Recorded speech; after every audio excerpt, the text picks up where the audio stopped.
Hey, this is Warren Redlick with the AI Stocks Report for May 22nd, 2026. We're going to have a mini deep dive in this episode about ASML, the Dutch lithography maker that is essential, the key bottleneck in what's everything that was required for the AI industry, what's happening, what's coming in the future. They do EUV and DUV, extreme ultraviolet lithography, that is essential to modern chip fabs, and we're going to dive into that and more. Before we get into ASML, just a quick summary of what happened on the markets yesterday. The AISRX index, the AI stocks report primary index, the stocks were mostly flat. ASML, the one we're going to talk about today, was up the largest. NVIDIA was down a little bit.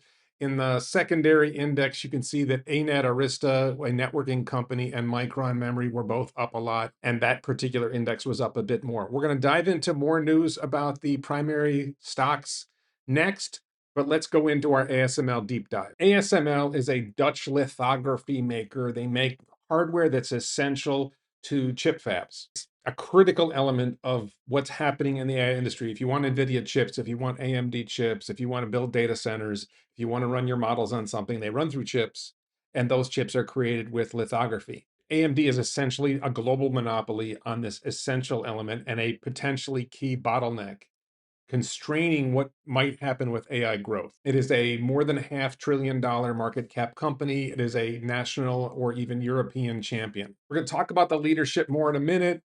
The core business, ASML, holds a monopoly on extreme ultraviolet systems, 13.5 nanometer wavelength, enabling the most advanced logic and memory chips, sub 5 nanometer nodes, critical for AI accelerators that drive the data centers, that drive the hardware that we use to use our AI models for real world AI, for robotics, etc. This lithography stuff is essential to everything in the game we're talking about. Deep ultraviolet lithography is the workhorse for high volume manufacturing. It's another level of what happens. There is some other efforts to do DUV, especially in China, and the Chinese makers are trying to get in on EUV. China's goal is to compete in AI, and they're restricted in their access to the most advanced chips and the most advanced chip making. They have great engineering, they have great physics, they have great supply chains. So China is trying to get there, but it's really hard to do what ASML does. So they are still a global monopoly. ASML faces challenges going forward that affect the rest of the industry. The complex manufacturing of extreme ultraviolet systems limits production ramp. Each machine costs $200 to $400 million and requires highly specialized components with long lead times. They face potential problems with geopolitical export restrictions, especially to China, and supply chain bottlenecks constrain shipments despite surging AI demand. They face talent shortages and the need for massive factory expansions to scale what's coming, their high NA EUV output. The NA in high NA EUV stands for numerical aperture. It's a measure of how much light the optical system can collect and focus. In lithography, a higher NA means the system can resolve finer details on the silicon wafer. You can go to smaller nanometers. Current production EUV tools use NA equals 0.33. High NA goes to 0.55. And then if they are able to get to their hyper NA, they might get to 0.75. And that allows even smaller features going. Moore's law is facing big challenges in terms of being able to get more information onto a chip. This is part of the challenge of being able to do smaller and smaller features and enable more technology in the same space on a chip. So the mirrors become much larger and more precise, the depth of focus shrinks, mask effects get worse, and the machines become enormous and extremely expensive. This is just cutting edge physics, cutting edge engineering to try to get there. Their future tech plans include high NA EUV, 0.55 NA systems that are ramping for sub 2 nanometer nodes with higher productivity targeting 200 plus wafers per hour. And they're exploring hyper NA for the early 2030s. They also are working on other improvements to EUV, plus expansion into advanced packaging to support AI chipset architectures. ASML has its own challenges in zeiss supply chain. Carl Zeiss SMT of Germany is the exclusive provider of ultra-precise optics and mirrors. Remember, we talked about numerical aperture, that is a mirrors, there's optics involved in lithography. They're a decades-long strategic partner, and they are essentially another monopoly in the chain. Other parts of the supply chain include Cymer, an ASML subsidiary for EUV light sources, and Trumpf, no relation as far as we know, and a network of 5,000 tier one suppliers for critical components. So Not only is ASML a critical potential bottleneck in the AI supply chain, but there are elements of ASML supply chain that are effectively other potential bottlenecks. This whole house of cards is potentially very fragile if anything goes wrong in any step in this supply chain. And there's far more complexities in the AI supply chain than this. This is just one critical component that's probably the most obvious potential bottleneck in the whole thing. Future prospects for ASML include strong long-term tailwinds from AI infrastructure build-out. They've raised 2026 revenue guidance, reflecting sustained demand from logic and memory customers. Logic is GPU and CPU, and memory is memory chips like Micron. They are positioned as the critical enabler of Moore's Law continuation, with high NA adoption accelerating into 2027 plus for frontier AI chips. I wanted to cover the company's leadership. Christophe Fouquet, we're going to talk about more. We're going to see a little clip of an interview with him shortly. A French engineer joined ASML in 2008. So at the very top, you've got engineering. Engineering is critical in a company like this. Chief Operations Officer is a French operations expert who joined in 2009. So they have a team that's been there a long time. Marco Peters is the incoming CTO, also a longtime ASML veteran with deep EUV expertise. So there's a lot of high-tech talent at the top of the team that's critical for this to keep going forward. You've seen it with Elon, you've seen it with Jensen Huang. You want a guy at the top who understands the deep technological challenges you face in order to be able to deliver on the needs of the technology. I just want to show you a clip from the CEO talking about high NA and why it matters for these big companies. What does high NA mean for them? Well, it's meant they will be able to put more transistor per unit of area of the wafer. So this is more computing power or more memory, is that this also reduce the energy consumption. This is a huge issue that Jensen Huang has talked about and others have talked about. It's critical for what's coming in AI is number one, obviously you want more computing power, but number two, reducing energy consumption. Tokens per watt is the future. If you can get your tokens, more tokens per watt, given the challenges of getting electricity generation to be able to do what you want to do, then you're able to get more compute out of less electricity. And that's critical. NVIDIA has been working very hard on this. The Vera Rubin chipset that's coming is very, very good at tokens per watt, 10x on the previous generation. The more you can improve that, because if you've been following me, my thesis is AI demand is going to grow faster than supply. No matter what happens, AI demand is going to grow faster than supply. Whoever can increase their supply of AI, which means the amount of compute, the amount of tokens you can deliver, the amount of tokens per watt you can deliver, so you need more computing power, you need more efficiency. The more you can do that, the better able you will be to serve this tsunami of demand for AI. And if we're not able to do that, if you're not able to scale the supply of AI compute, of tokens, then the prices of AI are actually going to go up rather than down. A lot of people are saying the price of AI is going to go down.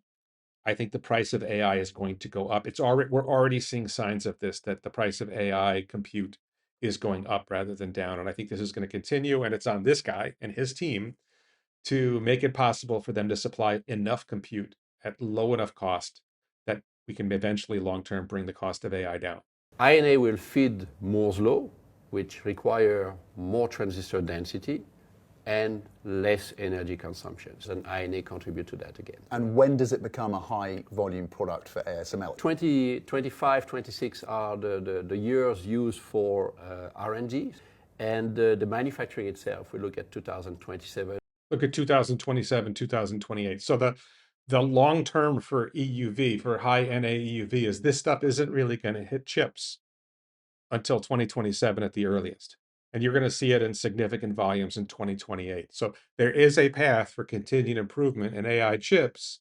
I don't know if this improvement is going to happen fast enough to catch up to the demand that is just flooding in. There are threats that face ASML for the future: geopolitical and export restrictions, intensifying US and Netherlands controls on sales and servicing to China. China is a big market for a lot of these AI companies, NVIDIA, and yet they're being restricted in their ability to sell into China because of US and Western perceptions of China being a threat, and they don't want China to get ahead. If China gets access to all the tech, China will get ahead of everybody. And there's an effort to keep China from catching up and getting ahead, because once China gets ahead, it's probably over. If you're afraid of China, that's a concern. Potential US tariffs, I don't think that's a particularly big deal. There's tariffs, but everybody's going to buy this stuff no matter what. The value of ASML hardware is so high, it will increase the cost of building chip fabs, but there's not going to be a shortage of demand for ASML's equipment. That's how big their monopoly is. Production scaling constraints are a huge issue. There's extreme technical complexity and long lead times for these high-NA EUV systems. As you could see from what he said, you're not really going to see these in chips actually in use until 2028. The chips that are in the data centers that we're using and the products that we're using will not see this impact of high NA EUV until 2028. It'll probably be in fabs in 2027 to start the process, but you're not going to see the volume chip supply yet. They also face talent shortages and factory expansion challenges that add risk to meeting surging AI-driven demand. Is Europe going to let them build what they need to build? There's broader economic uncertainty and trade tensions that could slow overall semiconductor capex. I'm not sure about that one, even with strong AI funding. Yeah, if there's a huge macro hit, that can cause all kinds of problems and ripples throughout the AI supply chain. And these things could throw curveballs. And then there's emerging technological alternatives, longer term, speculative new lithography approaches that could eventually challenge ASML's monopoly. But so far, there's no viable near-term threats that are visible. That was Grok's summary of the threats. I pushed back. I wonder if you're operating in Europe, are there regulatory problems that you might face? So, for example, antitrust. You're a monopoly in Europe. Why isn't Europe regulating this monopoly? Why aren't they breaking up this monopoly? And Grok is convinced, and I haven't seen any evidence that Grok is wrong about this, that the European regulators are not going to do anything about ASML's monopoly power. They only care about monopolies they don't like. They don't even care about, they even care about market power and people who don't have market power if they don't like them. European regulations are not applied the way they probably should be. And if you were going to apply antitrust regulations and you see Carl Zeiss, SMT with their monopoly on optics and ASML with their monopoly on lithography, you might want to say we need to break these companies up or we need to give them competition. With that said, broader EU regulatory activism is seen as a drag on innovation and scaling, and the CEO and former leadership have publicly called for lighter, more agile regulations and reforms to help European tech compete globally. And there's another thing here, which is they are basically a national or European champion. So the European establishment might want to regulate a lot, but they don't want to hinder their champions, their companies that are leaders. They protect them rather than regulate them. This is just, I'm very cynical about European regulation. They go after Elon over nothing, but this company has clearly got excessive market power and they do nothing about it. I asked about energy constraints because we know that Europe has had issues getting sufficient electricity and sufficient energy, conflicts with Europe, getting rid of nuclear in some places. But Grok thinks this is a minor to moderate risk rather than a primary threat. There's no acute shortages that have materially disrupted ASML's Dutch operations. Their high energy demands for their complex manufacturing could become more challenging with AI-driven fab growth, but it's not a big. Basically, what happens is when there's an energy shortage, I think the leadership in Europe makes sure that their national champions get the electricity they need, or they have done a really good job of securing their energy supply and they don't have to worry about it. We now continue with our irregularly scheduled Street Buzz. What is Wall Street saying about what's happening with the stocks? ASML was up 2.7%. They were the biggest performer in the primary index. Wall Street saw strong AI-driven demand for lithography equipment with positive sentiment around recent partnerships, including Tata Electronics in India and broader chip-making tool orders. There's a focus today looking forward on ongoing AI CapEx momentum and any follow through from recent order strength. I think one of the things that's coming, and I'm going to be making a video shortly about what I see Elon doing and SpaceX doing and Tesla doing on the next data center. And that's going to drive even more demand for AI hardware. TSMC was up, continued strength in AI chip foundry demand, analysts noting robust positioning amid global semiconductor growth. Buzz centers on sustained AI-related wafer demand and potential updates from key customers like AMD and NVIDIA. And we just had a key update from NVIDIA, and we'll talk about that in a second. Google stock fell slightly, mild pullback amid mixed reactions to recent AI product announcements, with Gemini in particular. I was playing with Gemini Omni yesterday, and I use Grok for generating a lot of my videos. The video clip that you saw on the side at the beginning of this video was generated by Grok Imagine. And I've been using Gemini's new video product, and it's okay. I wouldn't say it's great. I don't know that it's better than Grok Imagine. And also, I talked about AI pricing going up. AI pricing is going up, A, in the form of you got to pay more for stuff, and B, if you're at a certain level, they cut you off.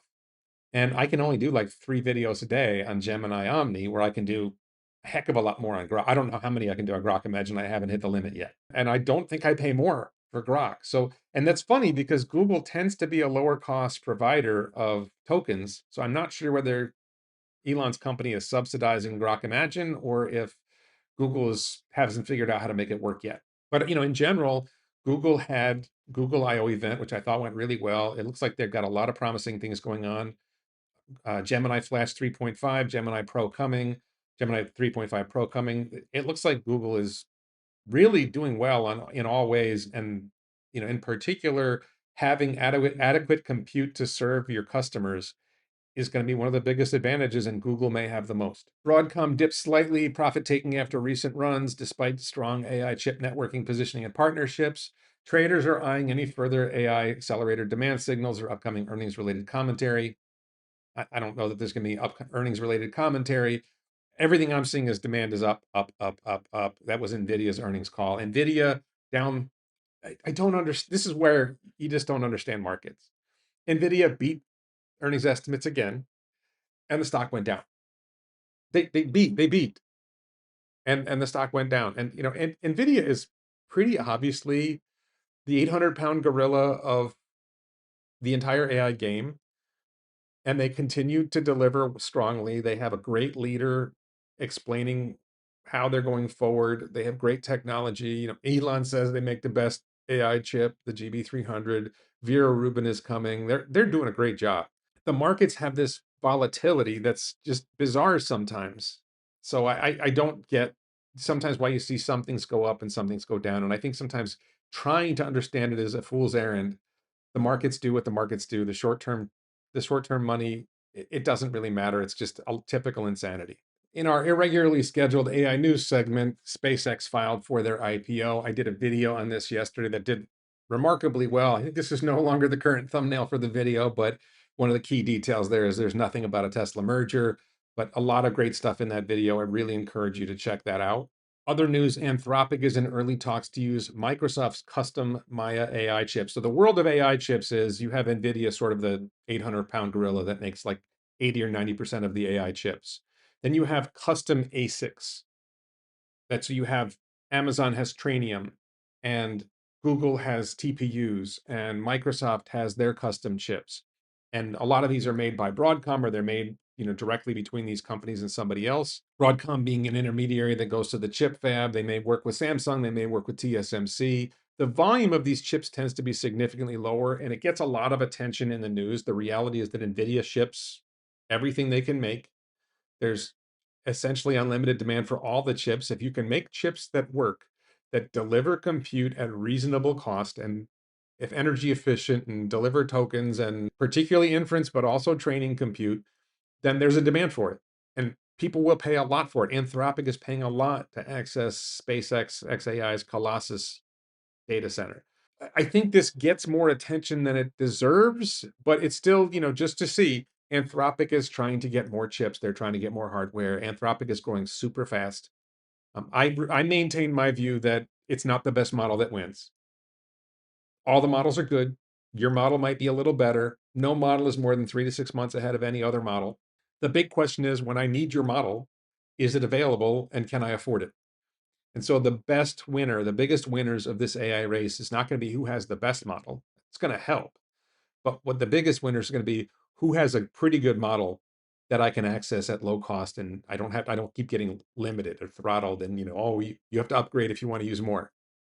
We don't want that. We want enough compute for what we want to do, and we don't want to pay too much for it. Now, if the demand outstrips supply, the prices are going to go up for everybody, and it's going to be a challenge.